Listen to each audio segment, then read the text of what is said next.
13,000 পৰিয়াল উপকৃত হৈছে।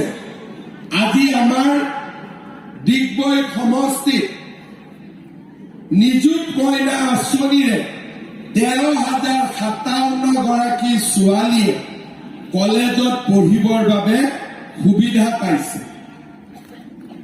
অৰুণোদয় আঁচনি 25,000 পাই আছে। আজি আৰু 2,000 যোগ কৰি দিম 27,000 হ'ব। ইমান কাম ডিগবৈ আৰু অসমত কেতিয়াও আগতে হোৱা নাছিল। আগতে কেতিয়াও হোৱা নাছিল। কাৰো মনত নাই। এটা চুলেট ফুকানৰ কাৰণে হাত তালিব লাগিব। শ্ৰদ্ধা ৰাইজ, আমি ডিগবৈত ডাঙৰ ডাঙৰ অসমমালাৰ ৰাস্তা হ'ল।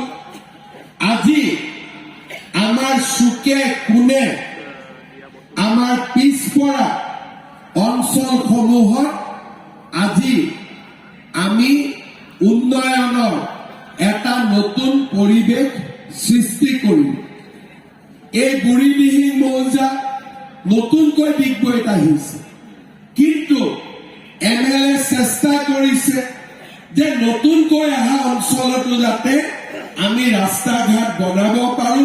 যদিও বুঢ়ীদিহিঙৰ MLA আজিৰ ডেটত সুৰেন ফুকন নহয়, তথাপিতো তেখেতে চেষ্টা কৰিছে, কাৰণ 26ত বুঢ়ীদিহিঙৰ ৰাইজে ডিগবৈত ভোট দিব লাগিব। আজি আমি ৰাস্তা ঘাট, স্কুল, কলেজ প্ৰতিটো ক্ষেত্ৰতে আমি অসমখনক আগুৱাই লৈ যাবৰ বাবে চেষ্টা কৰিছো।